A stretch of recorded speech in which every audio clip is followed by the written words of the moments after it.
safar, c'est un mot qui est commun à la langue arabe et à la langue juive pour désigner le voyage, mais aussi l'exode, le voyage intérieur. Et c'est aussi le nom d'un mois du calendrier arabe, le mois de Safar.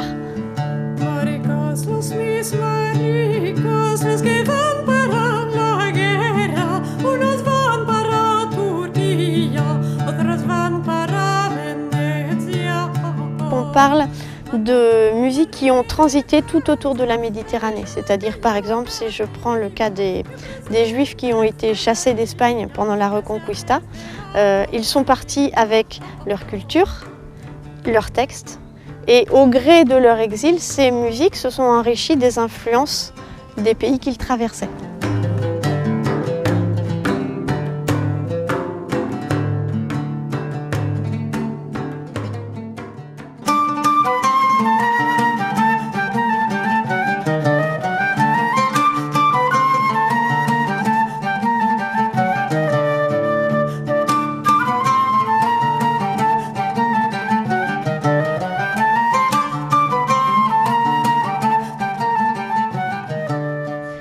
Le choix des instruments par rapport au morceau, il va être décidé par le morceau lui-même, c'est-à-dire la mélodie, par exemple. Comment est-ce qu'on a envie de la mettre en valeur? Est-ce qu'on a envie d'avoir vraiment une lisibilité du texte ou plutôt de la ligne mélodique?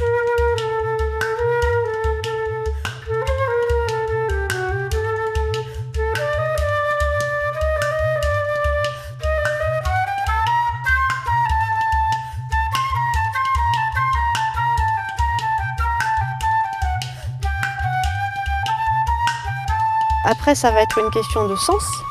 Que signifie le texte et qu'est-ce qu'on a envie de mettre en avant?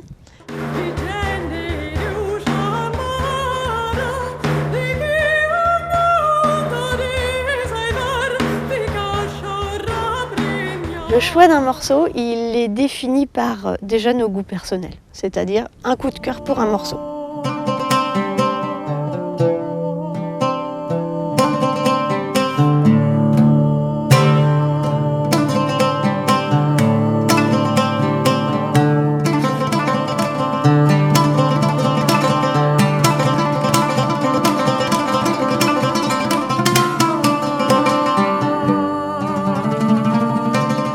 Le choix des instruments ne vise pas spécifiquement l'authenticité historique. Nous utilisons des instruments modernes, ma flûte traversière date du 19e siècle par exemple.